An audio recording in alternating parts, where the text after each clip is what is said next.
You're listening to School Counseling Simplified, a podcast with easy-to-implement strategies for busy school counselors. Here's your host, Rachel Davis from Bright Futures Counseling. Hey there, thanks for listening to another episode of School Counseling Simplified. Today, I interview a special guest, Sarah. Sarah is an executive functioning and ADHD coach for college students, ambitious professionals, overthinkers, and recovering perfectionists who are tired of feeling stuck and are ready to work with their brains, not against them. Does that sound familiar? I love when I interview Sarah because she always has some takeaways, things we can use with our students in regards to executive functioning, but also things we can use for ourselves. She works with adults, so her strategies are geared toward you guys as counselors. So often when you think of executive functioning, you're like, how can I teach this to my students? But if you look around, maybe you're a recovering perfectionist, or maybe you're someone who struggles with procrastination. So I know you're going to love this episode with Sarah. With 11 years of experience, she helps clients who try, tool after tool, and then they blame it themselves when nothing's working. And she really helps you understand why it's so hard to get started and make sustainable changes. She has a background in social work, so that helps her in terms of compassionate practices, and she really believes in self-talk and self-care as foundations for executive functioning. Her self-talk strategies are really powerful, and I think you're going to learn a lot from her. So let's go ahead and dive in with this episode with Sarah. Hey there, I hope you're having an awesome summer, but I do want to remind you that school is going to be coming up soon. Some of you may be even going back as soon as early August, and I want to help you feel confident and prepared with a Meet the Counselor lesson. That's why I'm offering a free live training on how to use a Meet the Counselor lesson to engage students and advocate for your role. Everyone who comes will get a PD certificate as well as a free Meet the Counselor lesson that you can use with your kiddos. So if you're looking for a way to introduce yourself to students, to advocate for your role to faculty, and just to have a little fun at the start of the school year, then you're going to love this free training. In this training, I'll be sharing the ins and outs of my favorite Meet the Counselor activity. You'll learn how to organize, set up, and deliver a perfect Meet the Counselor lesson. I'll also share how you can use a Meet the Counselor lesson to ensure that you impact more students.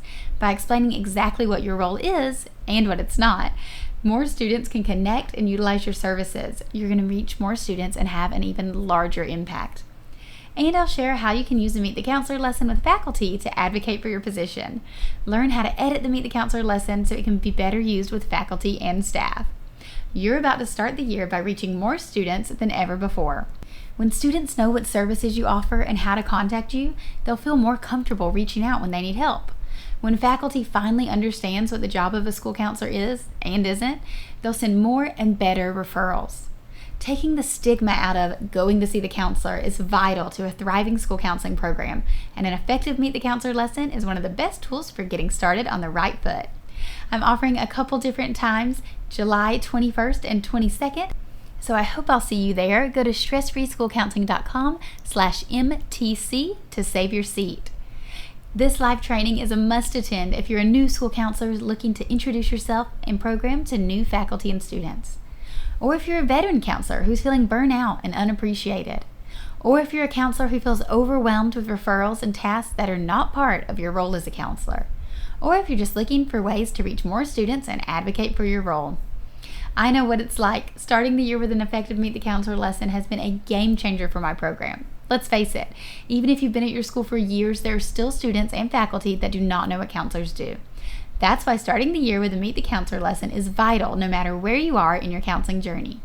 By outlining exactly what your responsibilities are, what situations you're available to help with, and what isn't a good fit for your program, you're going to set clear expectations and take the confusion away.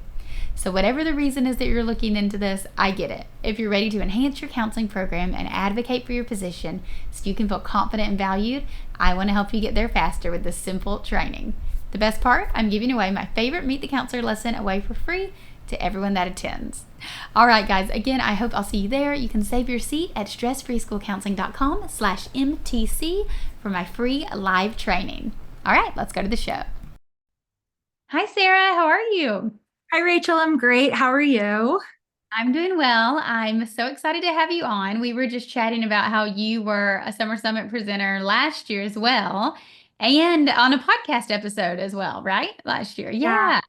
Nice to reconnect. Yes, definitely. So we will link to that in the show notes if anyone wants to check out the episode from last year, which was all about executive functioning strategies, because you are our go-to executive functioning person. And I just have to say, I am personally excited for this episode because you work with adults and you share strategies that are so helpful. So I've got my notepad ready and I can't wait to learn something. Oh, I'm very excited. That's so kind.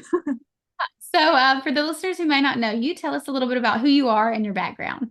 Sure. So I'm Sarah Lovell, and I'm an executive function and ADHD coach. And like you already mentioned, I work with adults. That's like the first question I get. I think people assume that I work with kids because when we talk about executive functioning, we tend to think about kids in school. And so I really enjoy supporting adults and college students. A lot of the folks I work with are perfectionists. They're learning about their brains. They've worked really hard to get things done, but oftentimes they're burning out because they're not using the right tools for them. So we were like all given the exact same set of tools in K through 12, but those often aren't enough or aren't the right tools for a neurodivergent brain. So I love helping people learn about themselves, shift their thinking, build their toolbox so that they can get things done in a way that feels better for them. That's so awesome. Yes, I can't wait. And how did you get into this line of work? What was your Oh my background? gosh. It's so my background is actually social work. Okay. So I have a master's in social work and I started coaching. I've been coaching now for 11 years, which like blows my mind when I when I do that math. But I started coaching right after undergrad. And it's a long, windy story of how I got into coaching, but I'll simplify it I basically started coaching autistic adults Mm. through a nonprofit agency in Boston and realized I loved that work. And so that's kind of what brought me into social work. I wanted to be able to support people's mental health. And so I kept coaching even like part time while I was working as a full time social worker in the mental health field. And my like silver lining during COVID, it was obviously a very challenging time for many of us, but more people were looking for executive functioning support when we all went remote. And so at that time, I started growing my private coaching practice and made the difficult, bittersweet decision to leave social work full time and to switch to coaching full time. Okay. So social work and mental health counseling guides my coaching practice, but I always tell everybody coaching is not therapy and it's not counseling. But there is this, it does guide and inform my coaching practice because I have such a deep understanding of mental health. Right. Amazing. I love it. You're like the perfect fit. It's so great. So tell us a little bit about a little sneak peek of what your Summer Summit presentation is about. Yeah, so I'm so excited. My presentation this year is called From Overwhelmed to Organized, and it's all about nervous system tools, nervous system regulation tools, combined with executive functioning tools that counselors can use for themselves in their daily life, at work, and their personal life. But all of the tools I share can be tweaked to fit for students as well. So because I do specialize in working with adults, the presentation is definitely geared towards adults, but there's space to take what I talk about and use it with your students as well. Great. Yeah. And I think so many counselors are just looking for strategies for themselves, right? Like they're going to show up better for their students if they have their executive functioning under control as well, right? Yeah, well, and I think like I've been diving more into this nervous system regulation with my clients because I've found that, I mean, most of us are overwhelmed chronically. And right, there's like different ebbs and flows of how much overwhelm, stress, anxiety is popping up in our lives. And what I found is that a lot of the adults I'm working with are trying to push through that and just get things done.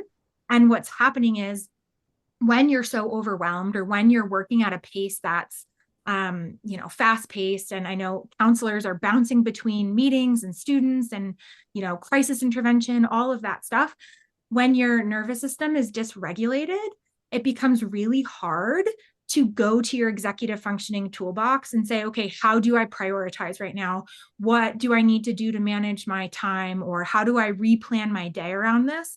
And so I've really been focusing with a lot of my clients around, self-talk is the foundation of our executive functioning. But even before that, we have to have a regulated nervous system to use the tools that are in your toolbox. Right. What are some ways that counselors can regulate their nervous system? Yeah. So in the presentation, I talk about kind of the two types of dysregulation that happen. Hyperarousal. So when we're on high alert, that's when there's anxiety, the fight or flight is kicking in. And so first we have to recognize, are we in this hyperarousal or are we in hypoarousal? So this downshift of slow, tired, numbing, avoidant, disconnected, and being able to notice, okay, I'm not in my ideal window of tolerance. And I go into way more detail in the presentation on all of this, but first being able to name it. Okay, I'm up on high alert. So I need to focus on tools that are going to tell my nervous system, tell my brain that everything is actually okay. This is not as big of an emergency or as big of a thing. So in the presentation, I share different breathing exercises, I share grounding exercises. And for most school counselors, a lot of this will hopefully be a good just refresher of the tools that you already have in your toolbox, but you're oh yeah, I forgot about, this type of tapping that we can do with the butterfly movement, or I talk about the Wayne Cook posture, right? So getting really somatic, getting in our bodies to remind yourself that you're not in trouble and kind of bringing yourself back down. And then the flip of that would be if we're in hypoarousal, we need to cue our body. We need to cue our brain that we are going to bring in some more stimulation and bring in more energy. And so I share again, some different somatic things that are pretty simple, but it's just reminding ourselves oh yeah, balancing on one foot is a way to just bring in some awareness, or doing some tapping, taking some time for breath work, fire breathing, moving your body. And so again, none of the tools that I'm sharing are earth shattering or groundbreaking, but I think there's power in the simple tools. And so I share strategies to remember those tools. Oh, okay. Yeah, that's the problem. I'm I know I should be using my deep breaths, but I'm not. Right. And so that's where the executive functioning piece overlaps this Venn diagram of, that you have breath work available to you, that you could move your body. But executive functioning is that initiation piece of, first, I need to remember the tools that I have in my toolbox. Then I need to actually do them. And so I share some different ideas in the presentation on that piece too, of not only having these tools, but remembering that they're there and then actually using them. Right. I love this. And it's so great because I feel so many counselors, like you said, it's almost like the hustle culture. You're oh, I've got all this to do. I'm just going to get up at 5:30 and crank it out before I go to work, catch up on everything. But if we don't do that self-regulation piece first, then we're not even going to be as productive as we want to be. It's almost like a quick way to be more productive, right? To take the time to do that first. It truly is. And I think sometimes people feel doing this regulation or this grounding or even pausing to plan can be a waste of time, because they're okay, I want to just jump in. I just want to do the things and check them off my list because I have so much. I don't have time to add something. But I think something like taking 2 minutes to regulate, or taking a few minutes to plan and use some of these executive functioning tools ends up saving you time and energy throughout the day, because you're not just putting out the immediate fires, or you're not doing whatever is in front of your face. You're able to kind of have this more centered approach, especially because you're in a job where things are constantly going to be thrown at you. So I always use it's a high return on investment. Right. to do some of this. Yeah, 100%. And I know from my job, not as counseling, but from like the business side of things with my impact membership and summer summit and everything. I have some days that are like just for planning, like where I'm only looking at calendar and spreadsheets, like planning calls and meetings and everything. And then I have certain days that are like just for doing the content or the work. And I just find it so much better when I have those days. I sit down, I already know what I'm supposed to do because I already made this good plan ahead of time. I love what you just said, because I talk with people all the time about separating out planning from action. Because when we try to do both at the same time, that can be really overwhelming and dysregulating for our nervous system of like, okay, I'm going to write out this massive plan and then I immediately have to take action on it. So if we can create some space in between there, and as a business owner, we do have that ability and like more autonomy to do that. I do a very similar thing, Rachel. But I'm imagining too that like for school counselors, their day is somewhat being decided for them, like that students are coming in, teachers are coming in, they have these meetings. And so it's like, how can you create like this micro pause or this micro plan, or, you know, like these little moments for yourself? And I think these regulation tools and remembering that you have them available to you is really powerful for that type of like fast paced task switching job too. Mm-hmm. Yeah, definitely. Oh, I love this. Now, what about, just because I'm curious, I'm sure the listeners are too. I want to ask you what a day in the life of an executive functioning and ADHD coach looks like. It is different every day, which I love. So I support different clients, all adults, but I work with some college students. And then I work with women diagnosed with ADHD as adults or later in life. I also work with entrepreneurs or business owners. And most recently, I've had a lot of men reach out to me. I've primarily worked with women, but so I do one-on-one coaching. And so those I have sprinkled throughout my week, my one-on-one coaching calls. And what I love about that is I get to support people on all sorts of different types of goals.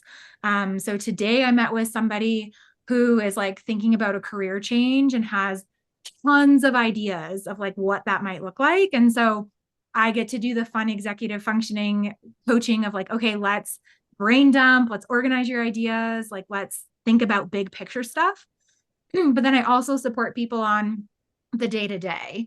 So, like how to create systems and tools for a morning routine, or for at the end of the day when you're so exhausted, but you still have things that are on your to do list, like figuring out how to work with your energy, how to reprioritize. I work with a lot of people around the self-talk piece. Like I said, like there's so much should. Like I should be able to get this done, or it shouldn't be this hard. So I get to work with a lot of people on not only creating new systems and tools, but like noticing what their brain is telling them so we can adjust it to be a little bit kinder. So I love my one-on-one clients. And then I also have a coaching membership because I've been coaching, like I said, for 11 years, and people have the same challenges and questions and feel so alone. And so I created the membership to be able to bring people together in small group coaching calls, in workshops, similar to the one that's going into the summit, where they can get like hands-on support alongside other people and know that like, oh my gosh, I'm not the only person who's drowning in laundry. Right. Oh my gosh. I just set up a new laundry system this week. So I love that too, that I get to like bring people together. And then like as a business owner, similar to you, it's like I have to think about all of these other things around marketing and, you know, growing and shifting my business to fit my life. So one of the things I did this year, because I felt so strongly called to share free resources with people, because I know coaching isn't accessible to everybody, was I started a podcast. Oh, Yeah, called From Stuck to Started. And so that's been my project this year of putting out, you know, 20-minute episodes where I share like actionable, realistic things that people can like try out in their life. And that's like the social worker in me is like, I want to share all of these resources. Like, I feel like we shouldn't gatekeep. right. So I created From Stuck to Started. and then a free private podcast called the ADHD Action Plan. So those are all resources that are like free, accessible, because I just think that that's more people should know about this and feel validated that you're not alone. Yes. Yeah. Oh, I love that. Congrats on the podcast. Yeah, we'll link it in the show notes. No, I love that you said the reason why you started your membership, because I was going to ask a follow-up question if there was any like similarities you see among all your clients. I think the biggest similarity is the self-talk, like especially when they're first coming into coaching, or coming into the membership, is like feeling the heaviness of like shame, guilt, burnout, because they've been just trying to like push through and do things on their own. And I feel like a lot of times people are like, everybody else seems to have it figured out, but I don't. And so I think like that can be really, really challenging and really paralyzing for a lot of people around, like, the word lazy gets brought up a lot. And I'm like, you are not lazy. Like, if you are thinking about these things, if you are trying different ways, even if you feel paralyzed where you're like, I'm not taking action, but like you're like, it's in the back of your mind, like, how can I do this? That's not laziness. Well, and if they're seeking help from you, I feel like, they're not being lazy. They're trying to improve. Exactly. Like, and so even like, listening, whether it's listening to a podcast, reading a book, talking to somebody, even if it's not a coach, if it's something that's top of mind for you, like, that's not laziness. And I think a lot of times people are like, well, I write a to-do list, I use a calendar, I set alarms, but it's not working. And that's a really common like frustration that people have, is like they keep trying over and over again to use tools that just don't align with their brain. Mm-hmm. And so it's like, you're not broken. The tool that you're using just isn't the right fit for you. And so it's like, you get to design something that'll fit for you better. And that's a process that takes a little bit of time. But that's like what I love helping people do. And that's a lot of the content that I put into the podcast is like examples of systems that clients have built, because there's no one size fits all system. Because if there was, they would have sold it to us by now and we'd all be using it. Right, exactly. No, I love that. That's so cool that you get to customize it for your clients, but even as you see that they have similar needs. Yeah. And what about, what advice would you give to a counselor or to anyone really struggling with being stuck or with procrastination, overwhelm, all of those things? Yeah. So I think the theme that tends to come up is that the self-talk piece is the foundation. And I know I talked about this on the podcast episode we did last year, and I talk about it all the time, but there's a difference between being stuck and procrastinating. Mm-hmm. And I think even that can be really empowering and validating for people to acknowledge, like, if you want to do the thing, like if you feel connected to it, you feel pulled to it, you want to take action on it, but you're like feeling paralyzed and like that you just can't, that's stuck. And that's different than procrastinating. And everybody does both. I don't want you to feel like, oh no, like, but so procrastinating is like, I don't want to do the thing. And so I'm kind of pushing it down the line. But I think like stuck feels so different because there's so many more emotions there. And so I think for anybody, whether you're procrastinating or feeling stuck, experiencing overwhelm, I think it's the first step is like taking that pause to like just check in with yourself and name what you're experiencing. So whether, if it's dividing out, oh, I'm not procrastinating on this, like I'm actually stuck. And then being able to like look for opportunities to give yourself credit. Because I think that's another thing that I see a lot of times with clients when I first start working with them is they're like, well, that little bit all or nothing thinking, perfectionism can pop up of like, we wait until we cross the finish line to give ourselves credit. But if you wait until you reach a goal, that's too long. And so I think to be able to say like, okay, I'm spending some time thinking about this. I'm like, whether it's reprioritizing or making adjustments to the day, like give yourself credit for doing those things, even if it's not the full plan or the full goal. I love that. That's very like motivating to have those little progress, like checkpoints. Yeah. Well, and I think it is like, because that's where we tend to keep, like, if the overwhelm is kicking in, it's like we're not giving ourselves credit for the work that we're doing, especially in difficult circumstances. And so I think that's where it's like even more important to practice giving yourself credit. And that's something I talk about with clients all the time. I have one client who she came up with a system working together with me where she's like, whenever I stop at a red light, I try to take a second to just give myself credit for something from that day. And so it's like a way for her just to like take it, because a literal pause, like that you're literally stopped there, right? To be like, oh, I feel good that I responded to that email that was weighing heavy on me.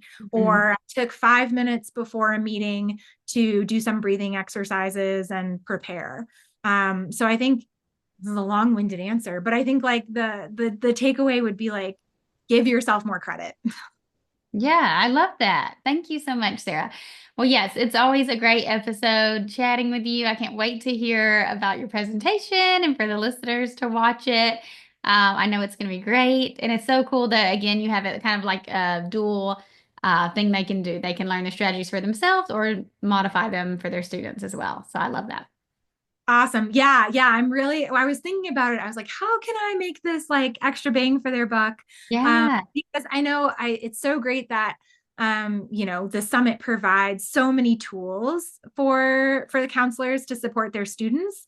And so, yeah, I think everyone deserves a little extra pocket of self-care time for themselves too. So I hope they can pull some things for themselves and then maybe tweak it and come up with more kid-friendly versions for students as well. Definitely. Where can the listeners find you if they want to connect and follow up? Yeah. So my website is executivefunctioningfirst.com. My podcast is From Stuck to Started. I'm on Instagram as well, Executive Functioning First. And then that freebie that I mentioned, the ADHD action plan, that's on my website. It's executivefunctioningfirst.com/private podcast. Perfect. Well, we will link to all that in the show notes. And yeah, we look forward to hearing from you. Thank you so much, Rachel. Thank you. I hope you loved that episode with Sarah and that you found it super helpful. I know I was taking down notes and I hope you were as well. Like we had talked about, she was one of our Summer Summit presenters this year, and her session is so awesome. So I don't want you to miss it. The summit is over, the live component, but there's still all of the recorded presentations. So you can join Impact today and still access Sarah's presentation as well as 13 other amazing ones as part of the Summer Summit. So go to stressfreeschoolcounseling.com/impact to go ahead and catch those. And then you can also, of course, get all of the resources, community, and PD that Impact is known for. Okay, let me know if you have any questions. You can always send me a little message on Instagram at Bright Futures Counseling, and I'll talk to you next week. Thanks for listening to School Counseling Simplified. You can find the links from today's episode in the show notes. If you'd like to connect with Rachel, she's on Instagram and Teachers Pay Teachers at Bright Futures Counseling. Be sure to subscribe to the podcast so you don't miss any episodes of School Counseling Simplified. Talk to you next week.